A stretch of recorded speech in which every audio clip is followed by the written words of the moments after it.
Esto es un tema que forma parte de mi vida diaria desde hace muchos años. Y la idea con esta charla, con esta presentación, era que ustedes tuvieran un encare de los temas más importantes relacionados con la superovulación y transferencia de embriones en bovinos. Y vamos a tratar de reseñar, aunque sea de forma breve, cuáles son las claves, o por lo menos lo que yo entiendo, cuáles son las claves de un programa exitoso, digamos, para que ustedes eventualmente puedan desarrollarlo teniendo en cuenta algunas de las cosas que vamos a estar viendo. Dentro de esta charla lo que vamos a intentar ver son aquellos 6 puntos que yo entiendo que son los puntos claves que tienen que ver con el desarrollo de un programa de transferencia de embriones exitoso. El primer punto es la selección de la vaca donante. Después vamos a hablar del programa de superovulación y de la FSH brevemente. Vamos a hablar del semen y de la inseminación. Después de la técnica de colecta en sí y la clasificación embrionaria, de la selección de receptoras y el protocolo, y de la técnica de transferencia en sí, y a mencionar muy brevemente algunas ayudas que podemos tener para mejorar nuestros índices de preñez. Entonces, comenzando con la selección de la donante, brevemente para que ustedes tengan en cuenta, digamos, cómo es el esquema de superovulación, es: seleccionamos una donante de alto mérito genético. Esta donante va a ser sometida a un tratamiento de superovulación, va a tener que ser inseminada con toro de alto mérito genético. Vamos a colectar esos embriones a través del flashing o el lavado, y paralelamente con este procedimiento tenemos la sincronización de celo de las receptoras, que obviamente en general son de otras razas o de la misma raza, pero con un mérito genético inferior. En definitiva, vamos a tener estos embriones que van a ser transferidos, y si hacemos las cosas bien, vamos a tener un porcentaje de preñez probablemente superior al 50%, y obtendremos unas crías de alto mérito genético. Básicamente este es entonces el resumen o el esquema de lo que es un programa de superovulación y producción de embriones. Podría ser ganado de leche o podría ser ganado de carne. Acá vamos a ver que uno de los puntos básicos de cualquier programa de transferencia de embriones, y yo no me canso de repetirlo, es la selección de las vacas donantes. ¿Qué problema tenemos acá con la selección de las vacas donantes? Que muchas veces el productor o el dueño es quien define cuál es la vaca que quiere superovular. ¿Por qué? Porque la transferencia de embriones o la producción de embriones muchas veces está vinculada con el show, con la presentación de ganado en ferias o en concursos, y muchas veces nos presentan una vaca, que vamos a ver ahora, tal vez no sea la donante más adecuada para obtener un buen resultado. Dentro de la selección de las vacas donantes, importa, porque va a influir, la edad y la condición corporal, la genética que tenga esa vaca donante, no importa si es de leche o de carne, el estado productivo y la categoría, y un punto que lo vamos a mencionar, pero lo vamos a retomar con mayor detalle cuando tengamos el curso, que es el conteo folicular y la medición de hormona antimuleriana. Entonces, este primer capítulo de selección de las donantes empieza con los aspectos de edad y de condición corporal. ¿Por qué es importante considerar la edad y la condición corporal? Porque no todas las vacas van a ser adecuadas para poder colectar embriones. Yo les diría que claramente una vaquilla, una ternera de por lo menos un año que ya esté en condiciones de ciclar, probablemente podamos superovularla. Y vacas, yo les diría, tan viejas como de 15 o 16 años también. Y acá vemos una placa bastante interesante, ya que tiene algunos años de un trabajo hecho en Canadá. Esto es sobre ganado Holstein. Y ustedes ven que la cantidad, el promedio de embriones viables, que va de 0 hasta 12 embriones viables por vaca, de 8 a 12 meses hasta prácticamente 180 meses. Fíjense cómo esta cantidad y este promedio va aumentando hasta prácticamente, yo les diría, los 2 a 3 años, y después se ameseta y a medida que la vaca Holstein va envejeciendo, la cantidad de embriones viables también baja. Y es interesante porque acá, si se fijan, las barritas que están en gris oscuro son animales en cuyo protocolo de superovulación las inseminó el dueño. Las barritas en gris claro son animales en cuyo proceso de superovulación las inseminó un profesional. Y fíjense que siempre hay una mayor producción de embriones, un poquito más, cuando insemina un profesional en inseminación artificial y no necesariamente el productor. En la barra gris bien clarita tienen la producción de embriones in vitro, que esto también, digamos, tiene una variación, yo les diría que es menos sensible a la edad y prácticamente es una recta paralela al eje de la silla. En cuanto a la edad, también tenemos este trabajo que es bien interesante para que ustedes vean. Por ejemplo, cuando tenemos animales Simmental, Fleckview Simmental, estos son embriones producidos en la clínica, no están producidos en la granja, digamos, o en el predio. Esto es un trabajo muy viejo, pero es muy ilustrativo. Y fíjense que a medida que la edad de los Simmental aumenta, también aumenta la cantidad de embriones transferibles promedio producida por esas vacas. Para el caso del Angus también aumentan y aparentemente no habría problema hasta los 15 o 16 años. Sin embargo, cuando se habla de Hereford, de Polled Hereford, en el Uruguay es una raza muy frecuente, cuando la producción es en la clínica, no hay prácticamente alteración en la edad, pero si la producción es en la granja, a medida que pasan los años, fíjense, vacas que tienen más de 8 años van a producir algún embrión menos. Yo les diría que tradicionalmente una vaca desde el año y medio hasta prácticamente los 10 años no van a tener disminución en su producción de embriones. De hecho, vamos a ver alguna gráfica donde ustedes se van a dar cuenta que puede haber inclusive una colecta muy periódica, con un intervalo muy pequeño y no se resiente la cantidad de embriones producida. Bueno, acá lo que están viendo es un grupo de donantes Angus. Fíjense que tienen una condición corporal muy excesiva. Yo le diría que hay algunas de estas vacas que están en condición corporal 8. Si las escalas de 1 a 8, la vaca primero que vieron ustedes de la izquierda está en condición 8. Yo no quiero en general que mis vacas donantes estén con esta condición, sobre todo esta vaca gorda que ven acá, y es una pelea continua con el cliente, con el productor, que no tenga las vacas en condiciones de gordura. Yo diría que las quiero, si la escala es 1 a 8, las quiero máximo 5.5. Esta es la recomendación que yo les diría. Esta vaca claramente está en condición 8. Y esto es un problema para la superovulación. De la misma manera que un toro con exceso de condición corporal difícilmente congele semen de manera normal, a las vacas les pasa lo mismo con la producción de embriones. Así que bueno, ese era el ejemplo, digamos, de cómo una vaca me puede cambiar, digamos, el resultado solo por el hecho de estar gordo. Entonces, el otro punto que importa destacar es la condición corporal de las donantes. Estos son datos míos de unas colectas, digamos, que se hicieron el año pasado sobre vacas Angus, y es la condición corporal de estas vacas Angus en relación con los embriones viables que se obtuvieron. Acá tenemos 27 colectas con vacas Angus de condición corporal 4,5 a 5,5 en una escala de 1 a 8, donde tenemos en números redondos 5 embriones viables promedio. Acá tenemos vacas un poquito más gordas, 5,75 a 6,5, con una cantidad de embriones viables de 5,6. Sin embargo, vacas que están en el máximo de la escala, que es de 7 a 8, estos animales son obesos, y el fundamento de que vieran el video era que tomaran una buena idea de qué tan obesas son esas vacas.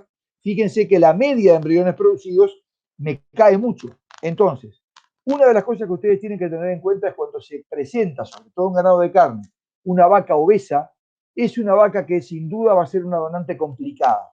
Y esto es lo que nos pasa a nosotros habitualmente acá en el sur, cuando son animales que van a preparación, a los shows. En el show de Palermo, en el show del Prado, acá en el Uruguay, que es muy importante, o en Esteio, en Río Grande do Sul, en Porto Alegre, son animales que están con un exceso de condición corporal. Estos animales normalmente tienen su insulina muy aumentada, son hiperinsulinémicos, y eso determina que las respuestas a la superovulación sean muy malas. Entonces, esto, digamos, la condición corporal, la edad, después vamos a ver algunos otros elementos, son factores que tenemos que tener en cuenta al momento de seleccionar nuestra donante. Los antecedentes genéticos, ¿qué queremos decir de los antecedentes genéticos? Es bastante interesante y esto es un trabajo muy reciente, publicado en el 2019, hecho en Japón, donde en el caso del ganado Wagyu se hicieron 41 colectas en establecimientos donde las líneas genéticas del Wagyu básicamente eran estas: 61% Kedaka, 12% Fujiyoshi y 27% Tajiri. En el otro establecimiento, que se hicieron 102 colectas, la composición de las líneas genéticas de las vacas era diferente. Y ustedes, si se fijan, la cantidad de embriones viables de estas líneas genéticas, en este caso, era de 6 embriones viables de promedio, mientras que con la composición genética de estas vacas era de 12 embriones viables de promedio. Y es interesante, por eso yo mencionaba el factor de la medición de la hormona antimuleriana, que la hormona antimuleriana en nanogramos por mililitro para estas vacas es de promedio 0,27 y para estas vacas prácticamente es el doble. ¿Esto qué quiere decir? Que básicamente el componente genético nos puede estar alterando la reserva folicular, y la reserva folicular es una expresión de la capacidad que va a tener la vaca para responder a la superovulación. Obviamente esto se refleja en la secreción en sangre de una hormona producida por la granulosa, que es la hormona antimuleriana. Perdón, que movilicé la pantalla. Entonces, la otra cosa que tiene que tener en cuenta, y si se trata de ganado de aptitud lechera, en el caso del Holstein, fíjese qué correlación hay entre las características de los toros y el valor de cría para la producción de embriones viables. Todas estas características que vemos en rojo, el índice productivo, esto es para el caso de Canadá, el Life Productive Index, el índice productivo vitalicio, la producción de leche, la proteína, la grasa, el score de condición corporal, están negativamente correlacionados con la producción de embriones viables. ¿Esto qué quiere decir? Que probablemente las hijas de toros que son muy extremos en estas características, tal vez no sea la mejor. Sin embargo, aquellos datos reproductivos o aquellos datos de salud de ubre o aquellos datos de longevidad, todos están positivamente correlacionados, aunque débilmente, con la producción de embriones viables. ¿Qué es lo que quiere decir? Que uno tiene que fijarse sobre todo en animales, en el caso del Holstein o en el caso del Jersey, que tengan su correlación genética positiva en cuanto a los datos de salud y a los datos de reproducción. Es importante porque a veces esto nos puede dar una orientación de qué donante seleccionar. El otro tema también es importante para tener en cuenta la selección de la donante, es el estado productivo y la categoría de la vaca. ¿A qué vamos con esto? Si ustedes se fijan en esta diapositiva, que es un trabajo ya viejo pero muy interesante, que es la influencia de la situación productiva sobre la producción de embriones. En este caso, en gris clarito, tenemos vacas Holstein en lactancia. En gris un poco más oscuro tenemos vaquillas Holstein y en negro tenemos vacas de carne. Si ustedes se fijan en el porcentaje de embriones de calidad 1 que producen las vacas en lactancia, que es este cuadrado, es significativamente inferior que el que producen las vaquillonas, las vaquillas o las vacas de carne. Sin embargo, la cantidad de embriones grado 3 y la cantidad de embriones grado 2 es mayor para las vacas que están dando leche que para las vaquillas y las vacas de carne. ¿Qué quiere decir? Que la situación del estrés de producción láctea para una vaca lechera, sobre todo de alta producción, puede ser que nos coloque en condiciones de que esta donante no sea la mejor donante. No es así en el caso de las vaquillas y no es así en el caso de las vacas de carne.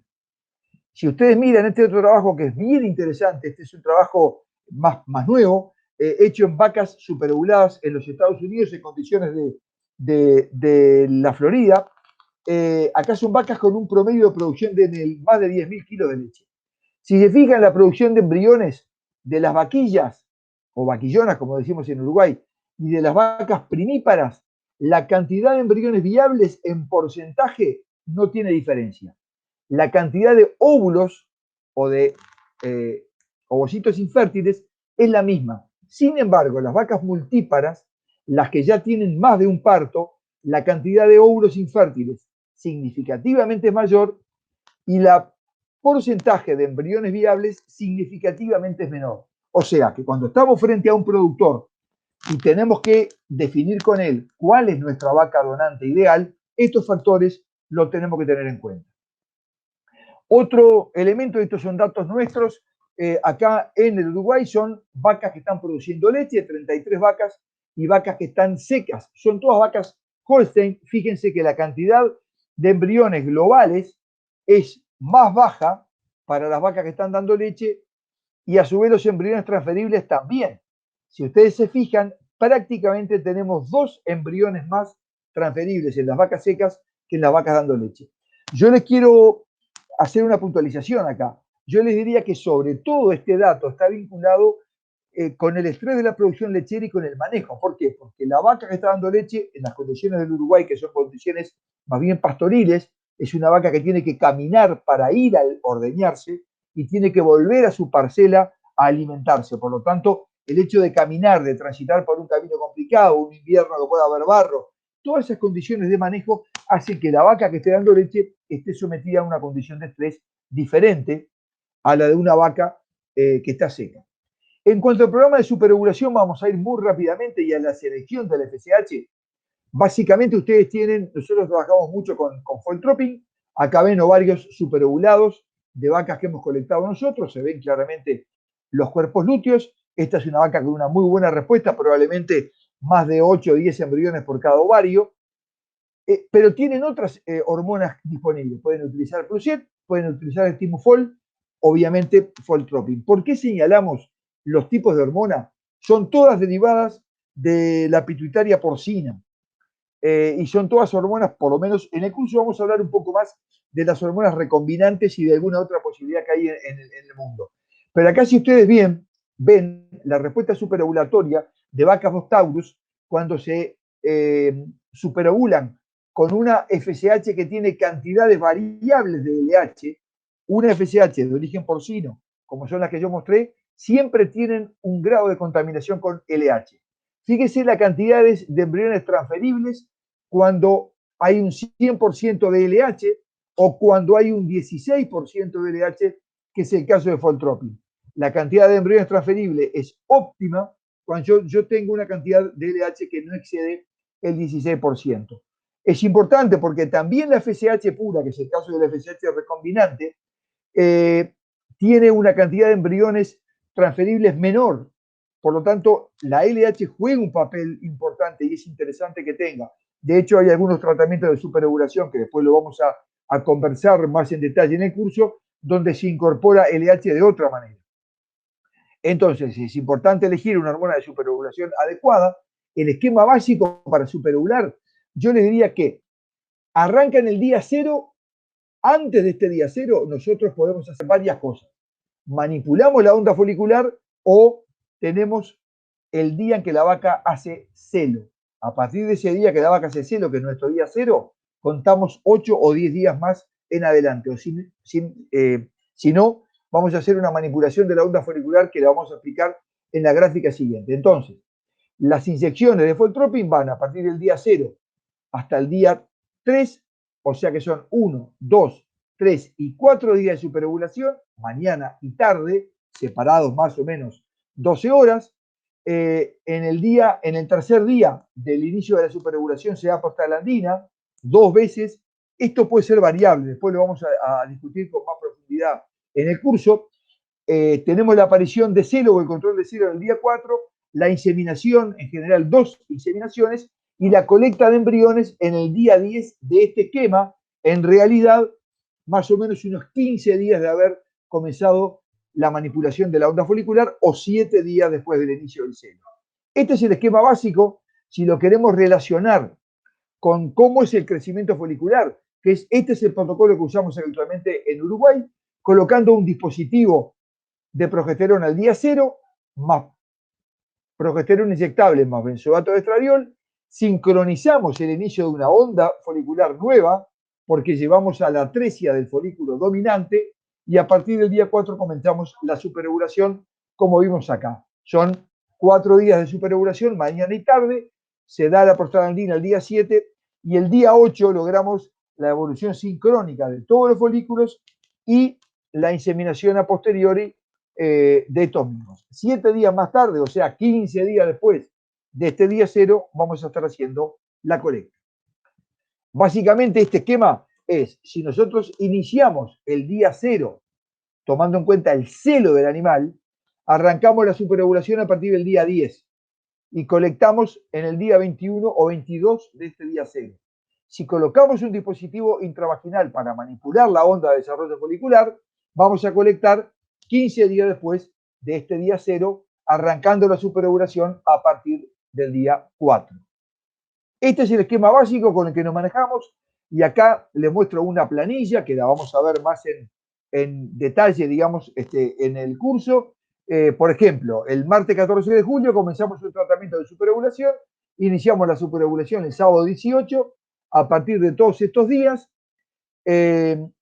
retiramos el dispositivo el martes 21, damos una GnRH el miércoles 22, inseminamos en la tarde del miércoles 22 y o el miércoles 23 y colectamos el 29 de julio. Esto no se preocupen porque lo vamos a ver en detalle y lo van a tener disponible aquellos que quieran hacer el curso.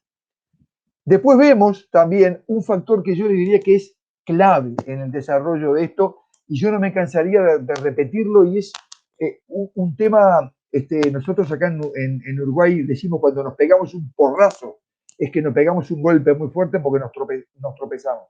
Entonces, si no tenemos en cuenta la importancia del semen y de la inseminación, nos vamos a pegar un porrazo muy fuerte. Por eso este es el tercer punto que es muy importante.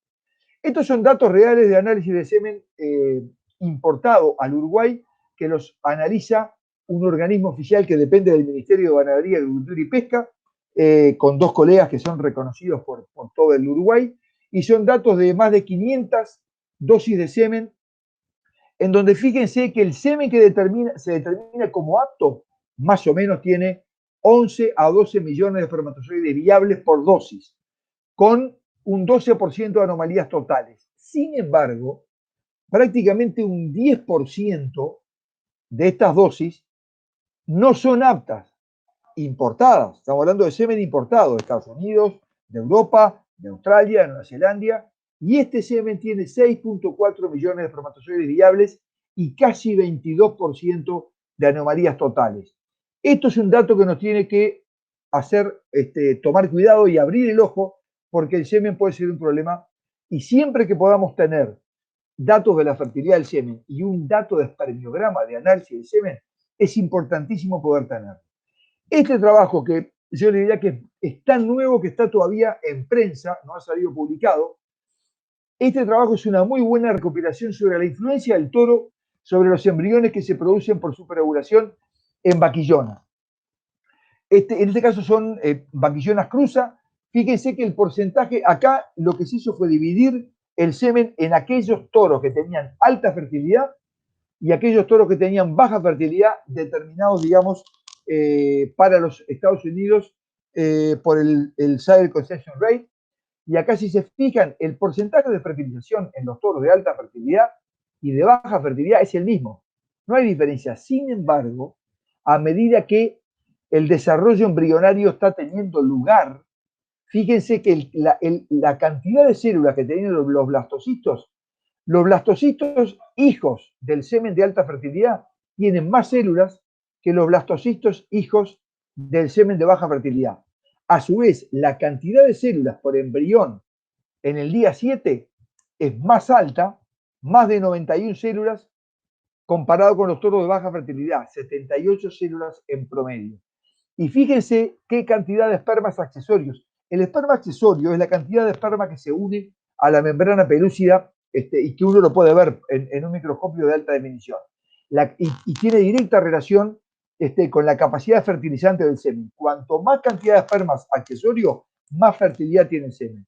Fíjese que la cantidad de espermas accesorios de los toros de alta fertilidad es de casi 13 en promedio contra menos de 3 en los toros de baja fertilidad. Esto es otro elemento más para añadir a nuestra toma de conciencia sobre la importancia que tiene el semen.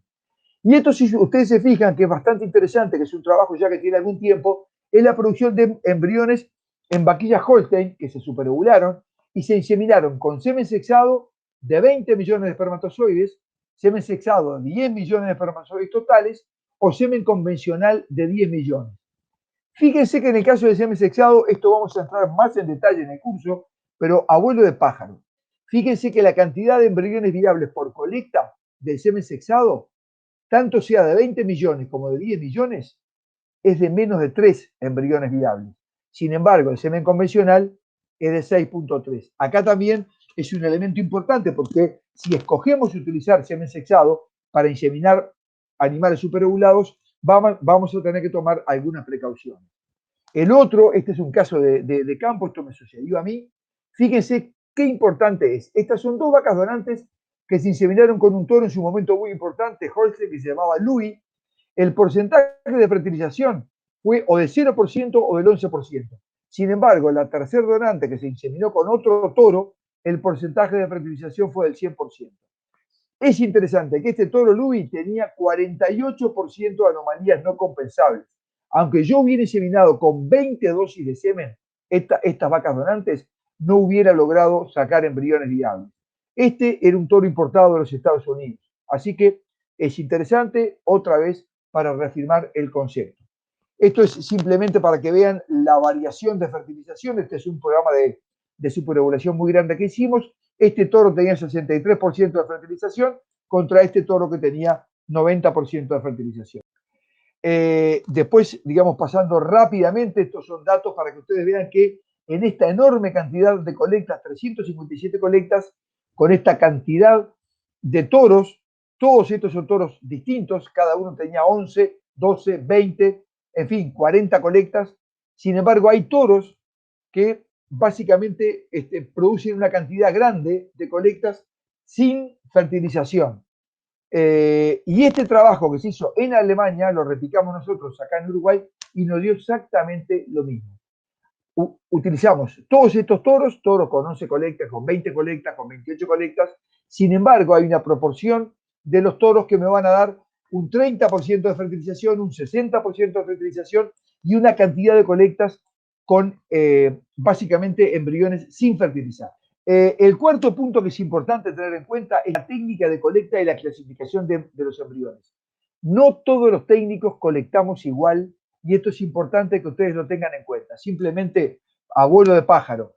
Yo colecto y es una técnica muy usada en el mundo. Hay otras técnicas por un sistema de colecta cerrado por gravedad. El medio de colecta entra a través de una sonda de Foley hacia el útero. La sonda de Foley se fija con un balón que lo deja trancado. Después lo vamos a ver más en detalle en el curso. Y los embriones se recogen por la misma sonda y la misma vía en un filtro que simplemente es un vasito con una malla que impide que los embriones se vayan. Por gravedad, porque simplemente el líquido se deja suspendido más o menos a 1 metro de altura sobre el útero de la vaca y esto básicamente se pasan entre 20, 30, 40 hasta 100 mililitros por cuerno, medio litro por cada cuerno y se recoge en este filtro. Bien, en este video lo que estamos viendo es la inserción después de haber hecho la anestesia epidural de una sonda Foley. Hay que canular todo esta es una conecta de donantes Angus. La sonda Foley tiene un mandril, que es un mandril rígido, digamos, que es lo que me permite llegar hasta el cuerno.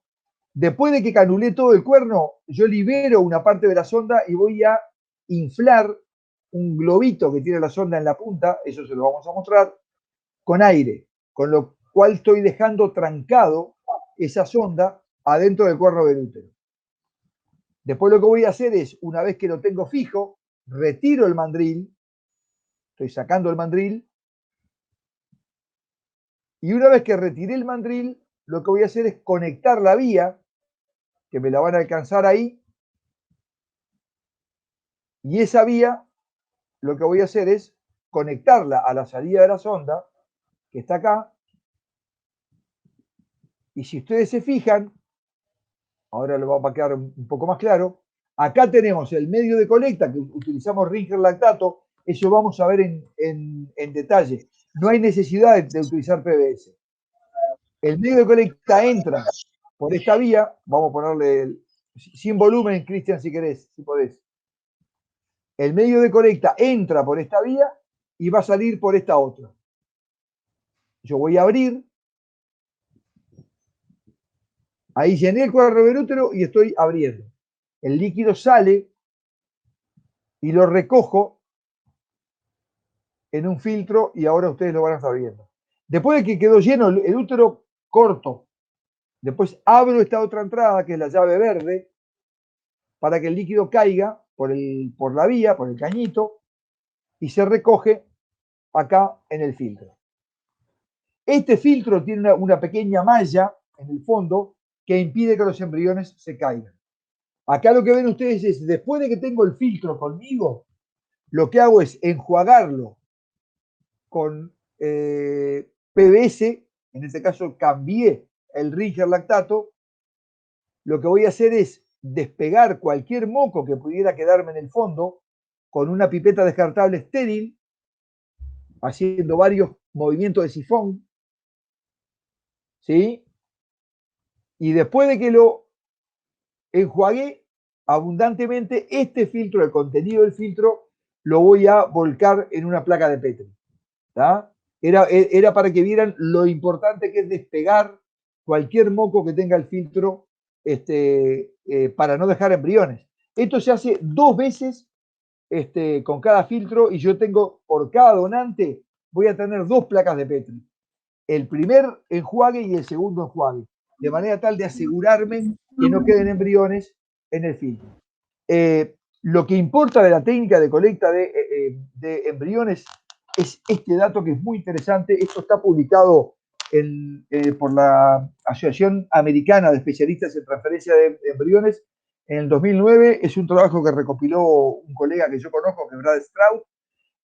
Y fíjense, Brad se tomó el trabajo de dividir para casi 20.000 colectas en vacas de leche, o casi 34.000 y pico de colectas en vacas de carne, aquellos profesionales que tenían alta eficiencia en las colectas y producían de promedio casi 17 embriones y óvulos totales, contra aquellos profesionales que tenían una media de menos de 6, en el caso de vacas de leche, perdón.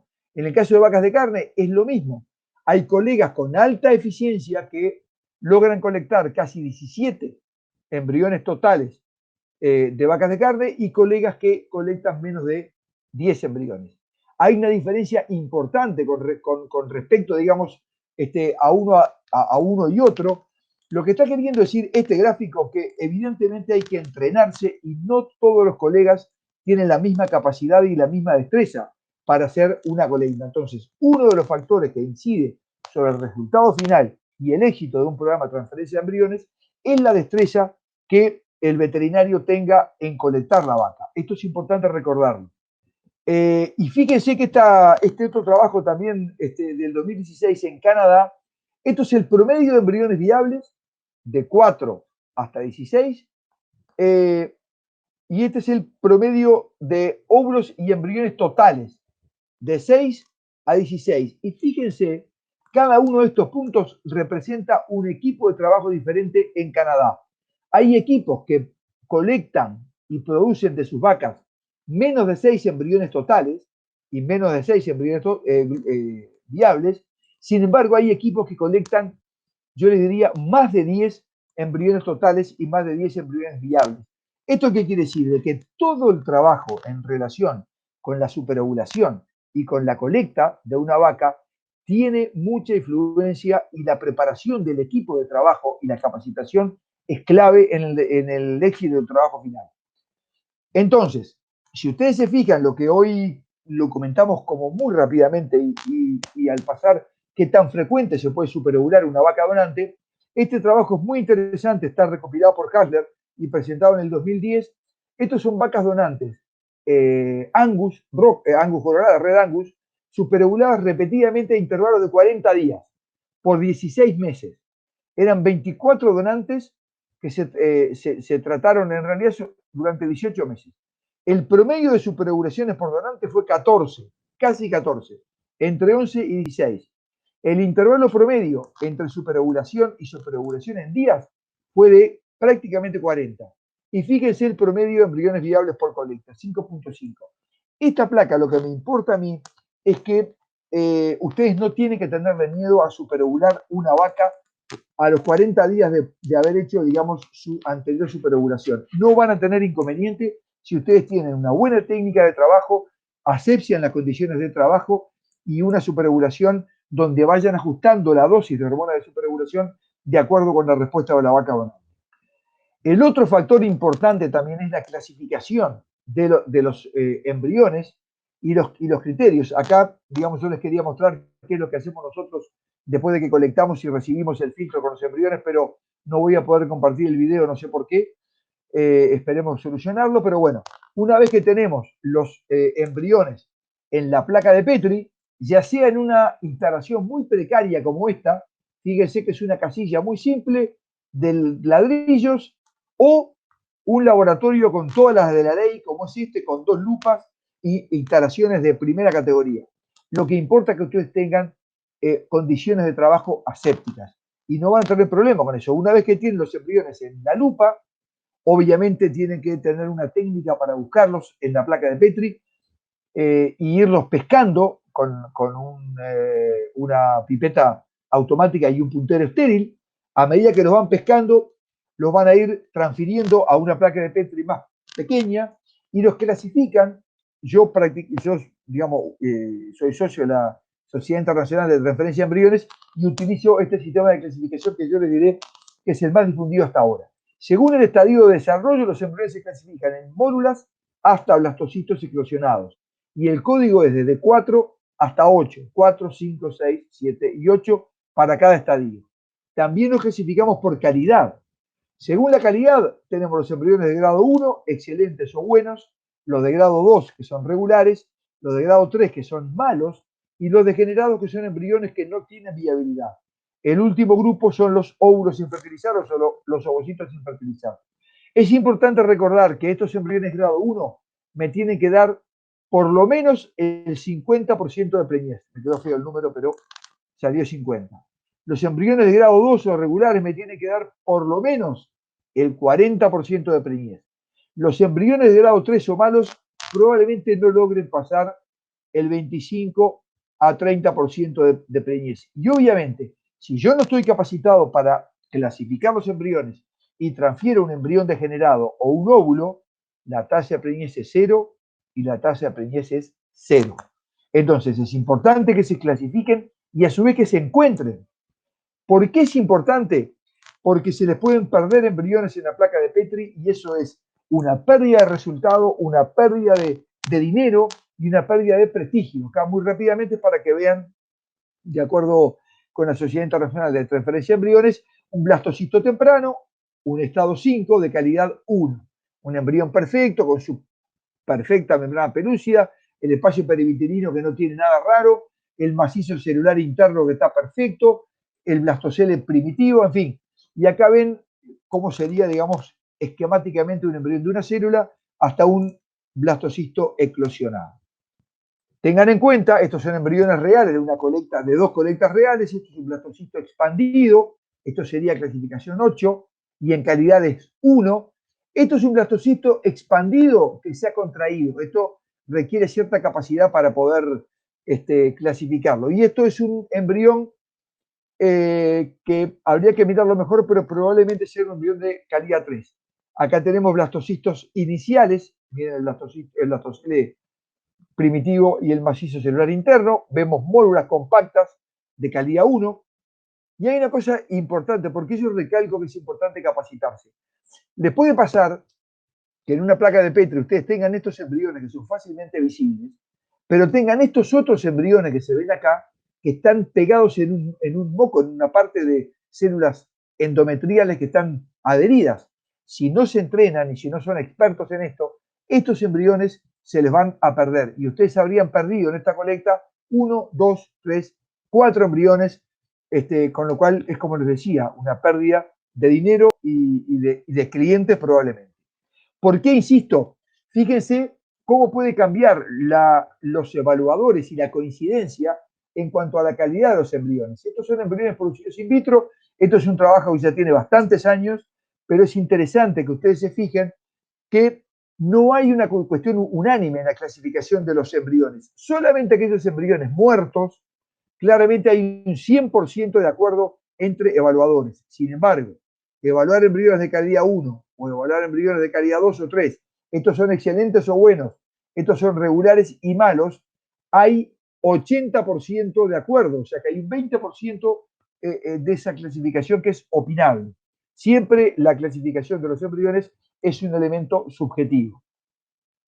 El otro punto que es importante, muy importante, es la consideración de las receptoras. Y acá ustedes pueden tener, yo les diría, un elemento importante, digamos, porque acá, dependiendo de la raza, de la categoría, el peso y la condición corporal y los protocolos que seleccionemos, acá nosotros podemos estar poniendo en juego, digamos, el resultado final y el éxito del programa de transferencia de embriones.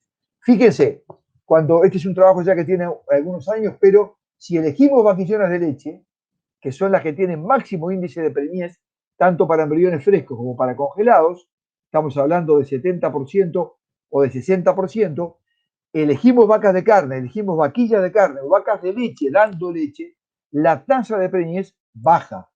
Para las vacas de leche, que es una receptora que yo trataría de no usar, en embriones congelados se preña menos del 50% y en embriones frescos se preña un poco más del 50%. Estos datos les remarco que son datos de Estados Unidos. Yo le diré que las vacas de leche, cuando son utilizadas como receptoras en nuestras condiciones, los datos de preñez son inclusive menores. También tenemos que tener en cuenta la raza. Este es un trabajo de recopilación muy interesante hecho por Nogueira en Brasil. Fíjese que hay 1, 2, 3, 4, 5 razas. Marquillana, raza cruza, en realidad es una cruza, no es una raza. Nelore, que es un Bos indicus. El Caracú, que es un Bos indicus. Y el Angus, que es un Bos taurus. La Marquichiana y el Angus son taurinos. Y fíjense cómo, a pesar de que no hay diferencia en los niveles de progesterona y en el diámetro del cuerpo lúteo, para todas estas razas, las receptoras, sin embargo la tasa de preñez cambia. ¿Por qué puede pasar esto? Porque obviamente la adaptación a las condiciones más subtropicales de Brasil, del Angus, no es igual para una marquillana o para un Nelore. Entonces también tiene que tener en cuenta la raza de las receptoras al momento de seleccionar. Y el otro tema que es importante es que es bien interesante el estado de la salud del útero. En este trabajo, ustedes fíjense, en este caso para embriones in vitro, para embriones que se producen in vitro transferidos, congelados o frescos. Estas son vacas que no tenían metritis, en donde se preñaron de los congelados, yo le diría números redondos, un 8%, sin embargo en las que tenían antecedentes de metritis no se preñó ninguno. Esto también es bien interesante para el caso de embriones in vitro, en donde se utilizaron vacas, la tasa de preñez en vacas que no tenían antecedentes de metritis fue del 30%, sin embargo la tasa de preñez en vacas que tenían antecedentes de metritis es el 10%. Es importante investigar la condición de salud previa de la vaca al momento de seleccionar la receptora. ¿Cómo son los protocolos de transferencia de embriones? Básicamente tenemos transferencias con detección de celo, con prostaglandinas separadas entre 2 inyecciones entre 11 y 14 días, se detectan celos en el 13 al día 15 y el día 21 se transfieren los embriones habiendo detectado celo, tomando en cuenta que el día 0 es la primera prostaglandina. También se pueden hacer a tiempo fijo, la transferencia a tiempo fijo, colocando un dispositivo intravaginal de progesterona por 7 u 8 días y dando una inyección de gonadotrofina periódica equina y de benzoato de estradiol, tanto sea al día 5 o al momento del retiro, y agregando prostaglandina. El día 0 es el momento de la inserción del dispositivo y el día 16 es el momento de la transferencia. Esto también tiene que ver porque en el caso de utilizar un dispositivo intravaginal, ustedes podrían utilizar un dispositivo convencional o un dispositivo J-Cinch. Esto no tenemos tiempo ahora, pero lo vamos a profundizar en el caso de aquellos que nos quieren acompañar en el curso. Fíjense que es bien interesante cuando se utilizan, en este caso son embriones producidos in vitro, sexados, Holstein, sobre receptoras Bos-Taurus utilizando un protocolo de J-Cinch. Hay diferentes variaciones, pero digamos que la tasa de preñez varió desde J-Cinch tradicional hasta algunas modificaciones de J-Cinch hasta llegar básicamente a más del 55% de preñez. Esto después también lo vamos a ver con más detalle. También es interesante, yo prefiero utilizar, si es factible, detectar el celo correctamente, utilizar una doble inyección de prostaglandina. Estos son datos de Luni, un trabajo que ya tiene muchos años, pero fíjense, esto acá se dio a más de 1.300 receptoras, una prostaglandina y se detectó celo. La tasa de transferencia fue en el 93% de estas receptoras y la tasa de preñez del 93%. Perdón, del 63%. Estos son embriones producidos in vivo por superovulación. Cuando se transfirió utilizando la técnica a tiempo fijo con un CIDER, más progesterona inyectable, más estradiol, la tasa de preñez fue prácticamente 10 puntos menos. Yo entiendo, soy un gran hincha de que es mejor detectar el celo. Después vamos a ver que si utilizamos tiempo fijo, también es importante detectar celo a pesar de que ustedes utilicen el tiempo fijo, porque está comprobado que aún utilizando el tiempo fijo, las receptoras que no demuestran celo tienen una tasa de preñez muy baja. La otra cosa que importa y es muy importante tener en consideración es la técnica de transferencia de embriones y qué tan buenos son ustedes para evaluar el cuerpo lúteo y para transferir estos embriones. Básicamente, nosotros montamos este embrión en un aplicador, utilizamos una camisa sanitaria, tanto sea de nylon o rígida, que es lo que nos va a permitir atravesar la vagina y evitar la contaminación vaginal al momento de canular. Y vamos a atravesar esta camisa sanitaria. Es importante utilizar la anestesia epidural y hacerlo bien, porque si uno esto lo hace mal, podemos tener problemas subsiguientes, digamos, inclusive hasta de renguera permanente de las vacas. Lo vamos a comentar en más detalle también. Después de hacer la anestesia epidural, es muy importante que ustedes tengan la identificación del lado del cuerpo lúteo, si es izquierdo, si es derecho, si es un cuerpo lúteo bueno, con una buena corona, o si es un cuerpo lúteo más inferior. Hay que tener una buena higiene al momento de introducir el aplicador en la vagina, y acá ya prácticamente estamos descargando el embrión en el lugar donde tenemos que transferirlo. Acá fíjense que le agradecemos a Celex Aires estas diapositivas, que son realmente estos dibujos muy impactantes. Hay que atravesar todo el cervix y hacerlo con una técnica óptima, digamos. No podemos manipular de manera brusca.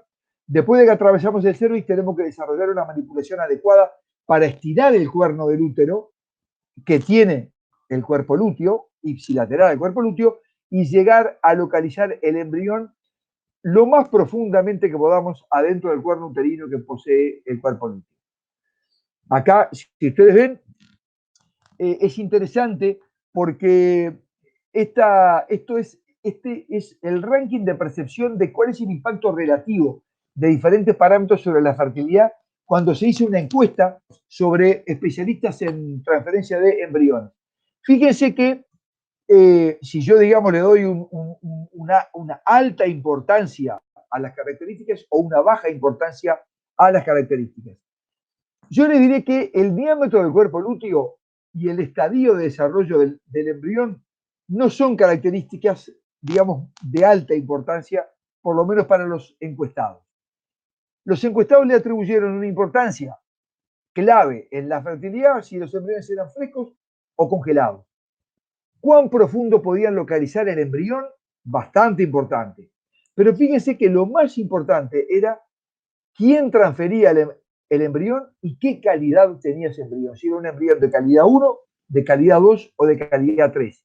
Estos son factores que para los especialistas tienen mucha más importancia que el diámetro del cuerpo lúteo y el estadio del embrión.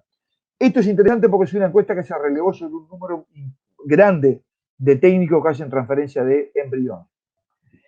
Y esto también es importante, esto es un trabajo nuevito, digamos, muy interesante. Esto creo que es sobre ganado Flavy, sobre ganado Simmental. Fíjese, si yo tengo dificultades en atravesar el cervix, como lo mostramos en el esquema de las diapositivas de Selexires, si yo este cervix lo atravieso muy fácilmente, el porcentaje de preñez es del 41%. Sin embargo, si atravesar el cervix para mí es muy difícil, yo bajo prácticamente más de 10 puntos la tasa de preñez. Voy a tener 30% de preñez. ¿Qué pasa cuando en la localización de ese embrión? Si yo logro localizar de manera profunda, o sea, al final, en el tercio distal del cuerno del útero, voy a preñar más del 40%. Sin embargo, si yo puedo llegar, digamos, muy poco profundamente en el tercio medio del cuerno del útero, la tasa de preñez es menos del 30%. Entonces, la manipulación del útero y por lo tanto el técnico que está transfiriendo forma parte importante del resultado final de la transferencia de embriones. Por eso esto influye mucho sobre el resultado. Y esto, cuando yo hablaba en el último punto de cuáles pueden ser aquellos puntos claves en el éxito de un programa de transferencia de embriones, esto es un trabajo muy viejo, pero que utiliza al momento de la transferencia un antiinflamatorio no esteroide como el ibuprofeno y a un grupo de vacas. Estos son vaquillas Holando transferidas con embriones producidos en vivo, congelados. Fíjense, se le dio a las barras negras ibuprofeno y las barras blancas actuaron como control. Fíjese que los animales que se preñaron fueron mucho más. Esto me quedó borrado, digamos, acá, digamos, en la gráfica, pero estamos hablando de tal vez más de 15 puntos de preñez las vacas tratadas con ibuprofeno con respecto a las que oficiaron como control. O sea que una alternativa interesante, sobre todo si tenemos una manipulación un poco grosera del cervix o tenemos una técnica que no es la más indicada, nos puede ayudar a mejorar la tasa de preñez, aplicar un antiinflamatorio no esteroide en el momento de la transferencia. Después vamos a ver con más detalles que podemos usar flunichín de melubine, podemos usar otros antiinflamatorios no esteroides que nos pueden ayudar, y eso hay buenos datos en la literatura y yo personalmente tengo algún dato interesante. Así que esto puede ser, digamos, un truco o un as bajo la manga que nos pueda ayudar a, digamos, sobreponernos a algunos problemas de manipulación. Bueno, en cuanto a la disponibilidad de hormonas, yo diría que en general en América Latina, Foltropin y Pluset están disponibles. Stimufol, que nosotros hemos importado al Uruguay de manera más puntual, es más difícil conseguir, pero Foltropin seguramente lo deberían poder conseguir. En Perú está disponible, en Brasil está disponible, en Argentina también, en Paraguay estimo que también, no sé, Ecuador y Colombia, pero calculo que también, en Centroamérica también. O sea que las hormonas deberían estar fácilmente disponibles. Así que eso no debería ser problema. Lamentablemente los costos de las hormonas de superovulación han ido subiendo en los últimos tiempos y bueno, es algo con lo que tenemos que lidiar. Bien, las fallas en la calidad de semen importado. Yo diría de la experiencia nuestra en Uruguay que por lo menos el 10% del semen que se importa tiene algún problema o no es apto o es cuestionable. Por lo tanto, no, porque ¿cuál es el problema de fondo? Cuando se importa semen, por lo menos para el Uruguay, no es requisito tener un análisis de fertilidad o un espermiograma. Lo que importa que el toro cumpla es con un análisis sanitario. Le van a pedir un montón de pruebas desde el punto de vista de la sanidad, pero podríamos importar, voy a decir un disparate, pero podríamos importar semen muerto. Y eso no sería un inconveniente, digamos, para al ingreso del semen. Por lo tanto, es importante y sería muy bueno tener algún organismo o alguien que nos pudiera dar una información, por lo menos, no sé si para comparar la fertilidad de los toros, porque desde el punto de vista de los análisis in vitro es difícil comparar la fertilidad in vivo de un toro, pero sí como criterio de descarte. Yo le diría que un toro que tiene más de 25% de anomalías totales, o más de 30, y menos de 7 millones de espermatozoides totales, ese toro yo no lo usaría para inseminar donantes. Superovulación en Bos indicus, sí. Normalmente Bos indicus y sus cruzas Nelore, en nuestro caso tenemos a Ibrafor y a Ibrangus, que en el caso del Uruguay no son con Brahman, sino con Nelore, se superovulan y responden mejor que las taurinas. Lo que hay que ajustar la dosis de hormona, tenemos que dar menos hormonas en las razas índicas o sus cruzas que en las taurinas. Y sobre todo tenemos que dar más hormonas en los bovinos de leche. En el Holstein que está dando leche hay que gastar más hormonas. Pero se puede superovular Bos indicus perfectamente. Después vamos a ver algún protocolo un poco más pensado para Bos indicus. A ver, alguna otra pregunta. ¿Cuáles son las hormonas que se utilizan para las donantes? Para las donantes vamos a usar para superovular la donante FSH, que yo utilizo mayormente Foltropin. También usamos un dispositivo intravaginal, usamos estradiol, pese a que no está permitido ahora en Uruguay. Hay protocolos alternativos con GnRH, o sea que tenemos alguna alternativa posible. Y obviamente vamos a utilizar un GnRH para inducir la ovulación y una prostaglandina para lisar el cuerpo lúteo.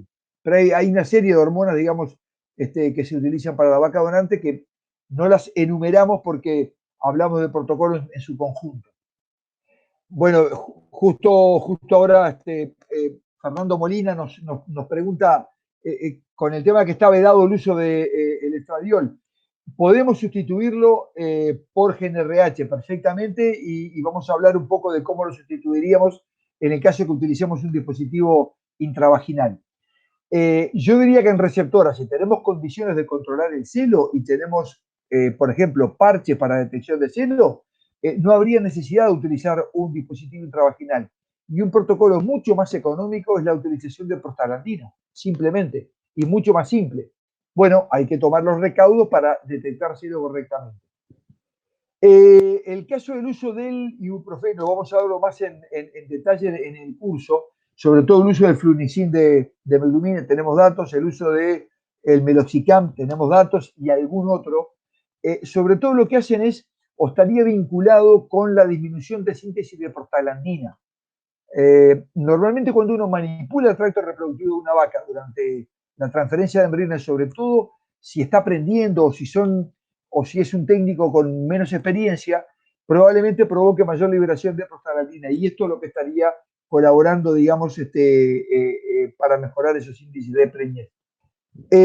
La anestesia epidural sobre todo es por un tema de facilidad de manipulación del útero y poder colocar, tanto sea en la colecta como en la transferencia, la sonda o el aplicador de embriones lo más profundo posible o donde tiene que ir colocado adentro de la vaca. Por otro lado, se puede conectar una vaca o transferir un embrión sin anestesia, no hay problema.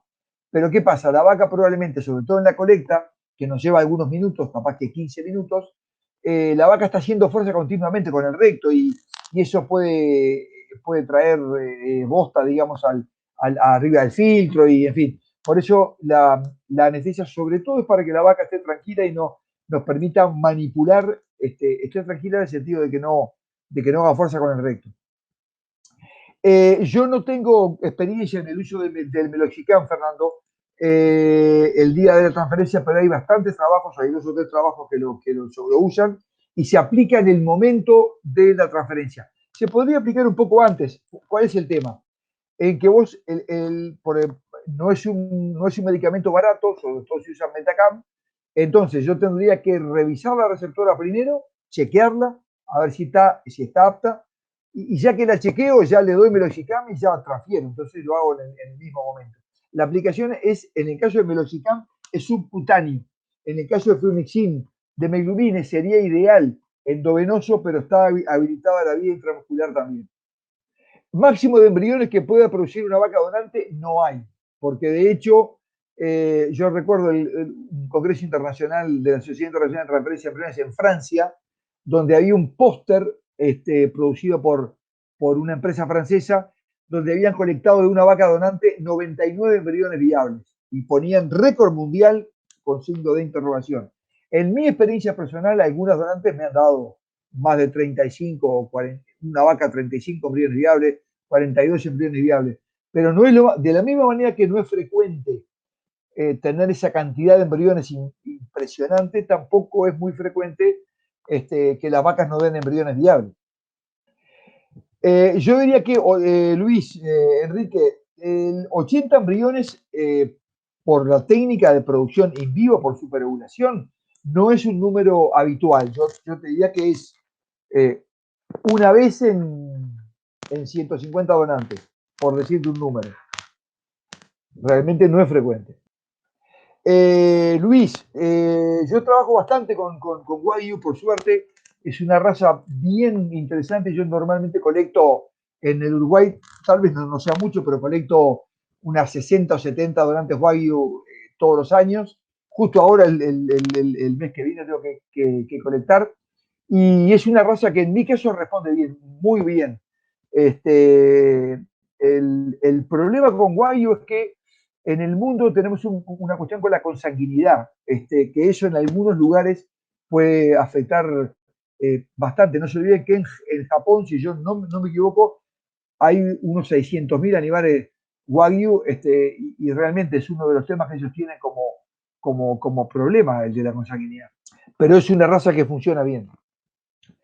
El amigo Juan José Zambrano hace una pregunta bien interesante. Los embriones de grado 2 y 3, ¿se podrían poner más de 2 por pajuela? Yo lo que te diría, Juan José, los grados 2, no. Los grados 3, sí, sobre todo si te faltan receptoras. Pero tenés que esperar en alguna de las receptoras que se preñen los 2 embriones. Y hay que advertirle al cliente, al productor, que alguna de esas receptoras se pueden preñar con los 2 embriones. Entonces, ¿qué problema tenemos? Que si es un macho y una hembra lo que transferimos, lamentablemente, por la influencia del macho sobre la hembra no va a haber desarrollado su tracto reproductivo normal y vamos a tener lo que en Uruguay decimos un animal, una machorra, digamos, un animal que no nos va a servir desde el punto de vista reproductivo. Pero es una estrategia que se podría utilizar. ¿En qué afecta la edad para la mayor fertilidad? Nos pregunta María Alejandra. Normalmente la reserva folicular en el bovino, sobre todo con animales muy viejos, se puede ver afectada.